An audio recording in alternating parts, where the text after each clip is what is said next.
All right, it's 2 o'clock, so I'm going to call this meeting to order. I do want to remind everybody that this is a board committee, and so it's for us as a board to get some work. So I know we allowed Jeff and some others at the last board policy, but that was the exception and not the norm. So this really is for us to begin to take a look at. Okay, and in trying to make some changes here, we realized there were some issues that we needed to come back to and address, which is what I've asked, or why I asked to go ahead and meet today. Is really just to start the conversation, because obviously it seemed to me the disparity is, to me, boils down and begins with the definition of job sharing versus part-time, because we have some employees who understand themselves to be job sharing versus part-time. So I think, for me, I think the discussion needs to start at that point to try to clean some of that up. It is certainly not my intention as head of the policy committee to have anything ready to go to the board this month. Maybe March, maybe April. Personally, I don't think we need to have anything changed and in place until prior to, or to take effect prior to next school year. So I think we just needed to start with the discussion. Does anybody see anything different as far as needing to start at that level of job share versus part-time status conversation? To me, it boils down to that. Does anybody disagree? There are a lot of other related issues, but I think that's a good starting point. To me, I think we've got to clean that up before we can clean up some of the other issues. So I've looked through some of this, but can we start with that, and maybe Dr. Krause can elaborate on maybe the definition of job sharing as opposed to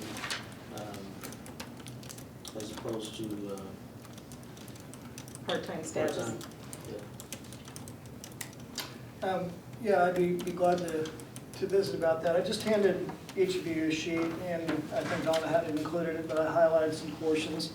This is from Board Policy GB2, which according to our attorneys has been in place since 2003. And it very clearly in here says instructional support or school service positions such as school counselors, media coordinators, psychologists, social workers, audiologists, SLPs, and nursing positions are not eligible for job sharing under state law, but may still be employed on a part-time basis. To me, I don't know how that could be any clearer.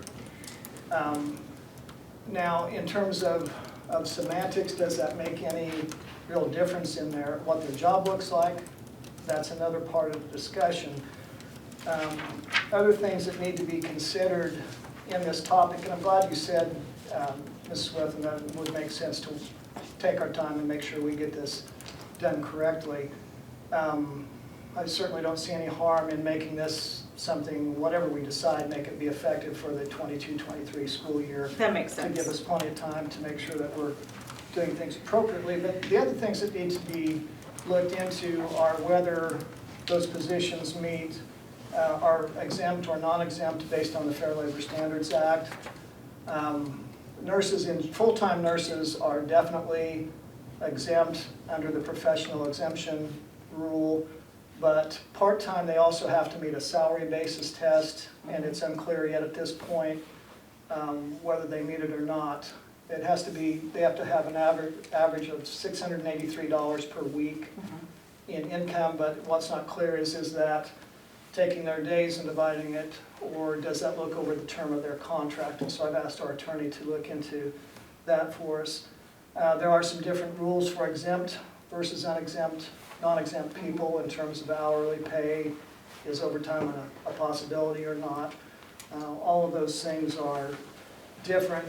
If it's determined that they are not exempt from the Fair Labor Standards Act, then there are differences with all of our other employee groups in terms of whether or not they can use accrued leave, whether they accrue leave in the first place. Do they continue to get a personal day? And then we also, I think, need to address the issue of whether the accumulated hours that they have need to be adjusted in some manner. So at this point, I would say we have just the very tip of the iceberg, and there's a lot left to be discovered. So my recommendation would be that we plan to have something to go to the board at a later date, but certainly no earlier than March. Well, I would agree, because to me, we've got some legal questions that need to be answered. Because I just, has the law changed since 2003 when this was? No. Okay, so that has stayed static, which to me I find interesting, because of anything that ought to be job shared, to me, a classroom teacher would be the least effective, or at least, solid for our kids. I think back when we were doing half-day kindergarten, and it was a morning-afternoon split, that would be a different issue, but, I think we need some clarification then on the job sharing position piece of it. And certainly needs to have, Well, let me make sure I'm understanding you correctly. From what you have in front of there, I don't think there's any need for clarification on whether or not nurses qualify for job sharing. It says very plainly that they don't. that they don't. What I However, think needs clarification is, does that change what their job looks like right. at all? Those are the other factors in terms of exempt, non-exempt, leave, accrued, can be used, those types of things. Comments? So in terms of job sharing, and I don't know if this is what you're trying to say, and I don't know if there's more descriptive terminology that somewhere I'm not getting, but in terms of job sharing, are we referring to, if I'm not mistaken, a full-time position that's broken up into two parts of two different positions that. The definition of job sharing is in that sentence right above the highlighted part. Excuse me. Yeah, that's this statute definition of job sharing.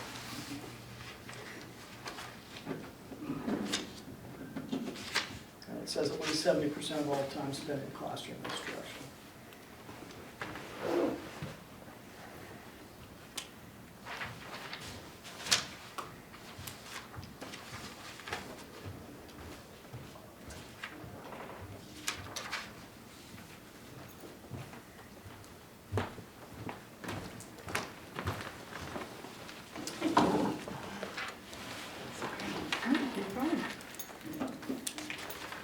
And you look like you're contemplating something. No, I did, well, we still kind of just talking about things in general. I guess I was just curious as to some definitions. Is there a difference between substitute employee and part-time employee and then substitute teacher? Are all three of those different classifications? I would say yes. Fall under different rules? Or the, Well, there are different classifications. Would the rules be the same for them? Some of them would, some of them would not. For instance, part-time employees and substitute teachers, and what was the third one you said, Mr. well, Green? it just be the part-time employees, and the counterbalance to that seems to be we're substitute employees. At least it's a headline here on Yeah, this. I think the difference would be a part-time employee has a regular calendar for us. They know that they're supposed to come in X amount of days. A substitute employee would be coming in as needed. So that would be the difference there. They would all be similar in that as less than full-time employees, they would not accrue leave. So that would be a similarity for all three. Okay, so then a part-time employee and a substitute employee are kind of over there in the same area, as compared to a substitute teacher. A substitute teacher is, well, under some type of different employment. No, it's under substitute employee, and it says in here, which includes substitute teachers.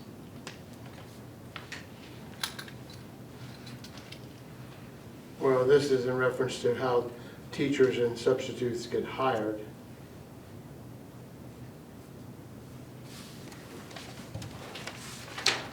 So then substitute employees and substitute teachers are the same thing.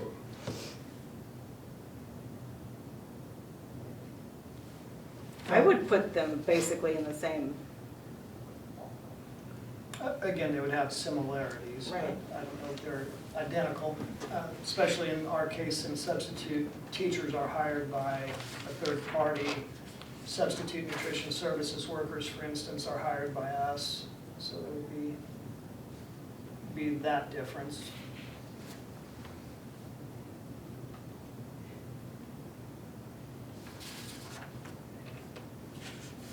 Job sharing, did we currently have, last time I heard, the number I remember was 7 employees that this relates to? Or The was ones- that the 7 employees that went from full-time to part-time? I think that's They're- full-time to part-time. Okay. Hard to have job sharing with an odd number, I would think. Yes, that would make it difficult. That was gonna be my next question. Yes, it's 7 people who have gone from full-time to part-time. Yeah.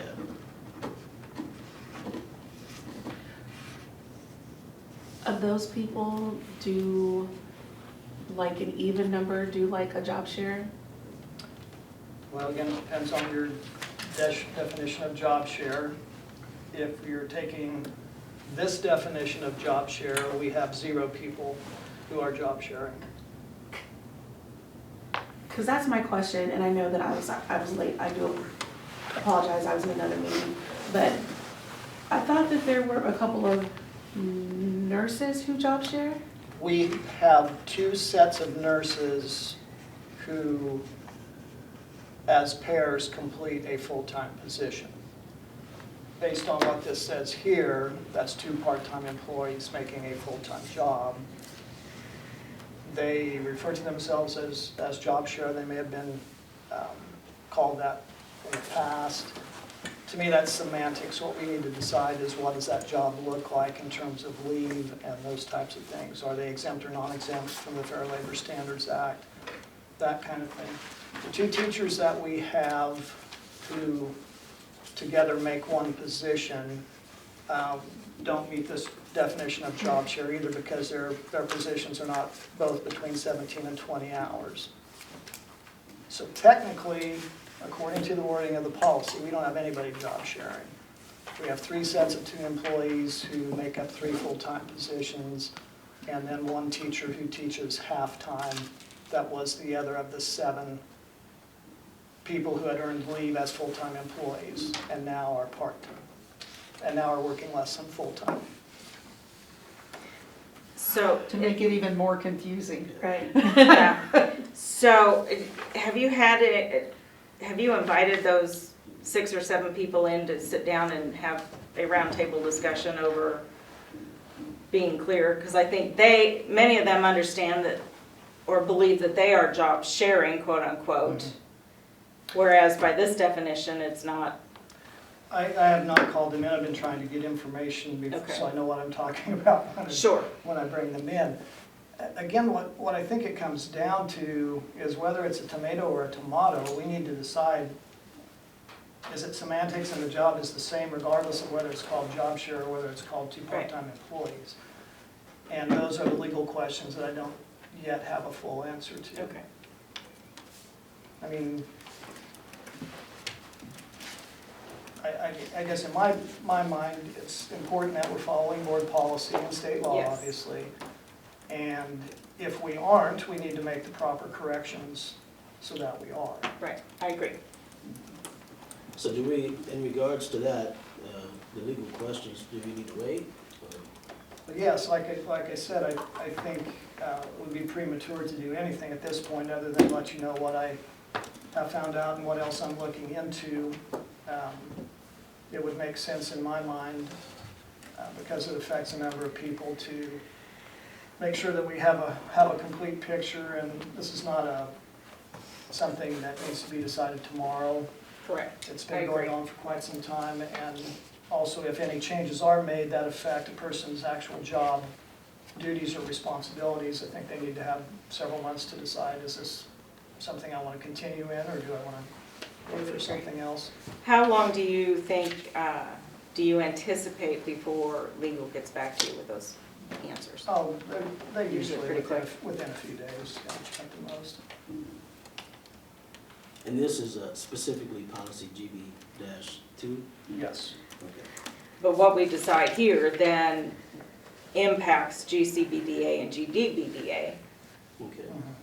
But Which it- are the changes that we had Right. proposed, voted on, and then you guys changed them back, and so we're where we were prior. Which we're trying to back up and get it right, Okay. so. So for me, I don't know that we can discuss GCBDA and GDBDA until we have GB2 clear. Yeah. I don't see any need, because what you decide on GB will determine, Right, because if you decide to make no changes, the policy is what it is, and if you decide to make changes, then we need to discuss what that wording would look Right. like. so does anybody else have questions that you want Dr. Crofts to find out from legal before we have more intense discussion about this wording? Yeah, I think I'm in favor of waiting until we get some of the legal questions answered. My question is specifically, how would policy GB-2 affect GCBDA and GDBDA? Is that something that's a clear answer to? Well, what I had recommended to you prior, and I can't remember if it was October or November, October, I believe.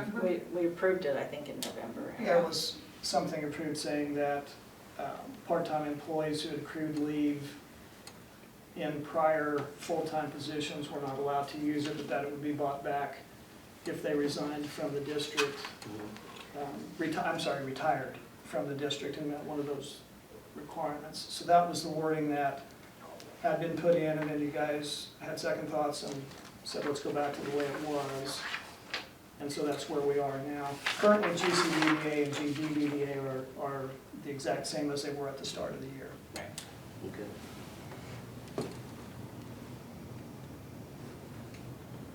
No further questions?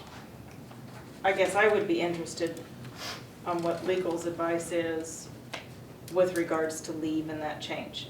Did you vet that part through legal?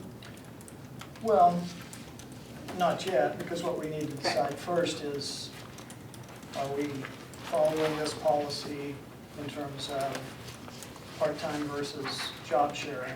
And then that will, what I asked them to check on is, regardless of whether it's called job sharing or part-time, two part-time employees, we have to determine if they meet the requirements for being exempt or non-exempt from the Fair Labor Standards Act. There are two prongs to that test. Nurses definitely qualify on the professional employee branch of it, but the second prong is a salary test.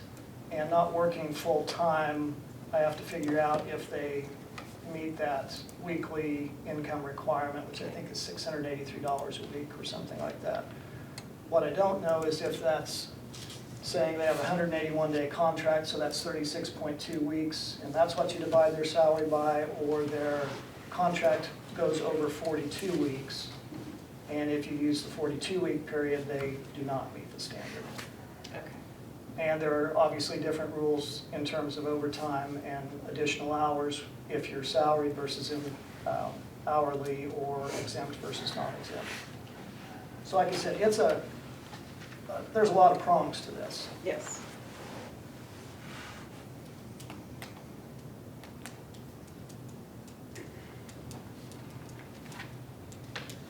I don't know if anyone else has any questions. I would just be in favor of waiting until we get, I guess, some of the legal information back.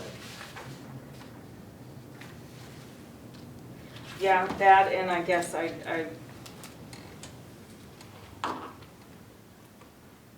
yes, I agree. I think we need to look at that again. What I'm wondering is, and maybe Dr. Kraus, this is, if we as a policy committee need to meet again prior to our normal March one, just to talk about this some more once we get that. Otherwise, if we wait until the beginning of March, maybe we have a policy ready to go by the end of March. I guess my suggestion would be when I find out some of the information, maybe you and I can meet, and then when you see that, you can determine whether or not you think an additional meeting would be helpful. I think that's a good idea, actually. Work for everybody. Yeah, I think that's a good idea. Part of, I'm trying to also be cognizant of, come April, you've got 2 new board members who Are going to have missed a lot of discussion. going to have missed a lot of discussion and then be asked to vote on something. So I do think we need to probably vote on something in March. I think that should be doable. Okay. Well, let's proceed with you looking, once you get back from legal, we'll touch base a little bit, and if we think we need to meet again prior to our monthly April meeting, we can. For March meeting. March meeting, thank you. Everything's mushing together for me right now. So, short and sweet. Anybody have anything else for the greater good? Anyone opposed to a short meeting? Not at all, this is my third meeting of the day, so, Anybody opposed? Is it Yes. final? The third and finals? no, I've got one more today at 4, so. Shoot. All right, well, at 2:22, if there's no objections, we'll recess until next time. And as always, if any of you want to visit with me individually, I'd be glad to meet with you anytime. Just let me know if you Yeah, have questions. I think when you get that back, you and I sit down and. Okay. sounds Will good to do. me. Thank you very much. Thank you, guys. Such a good question.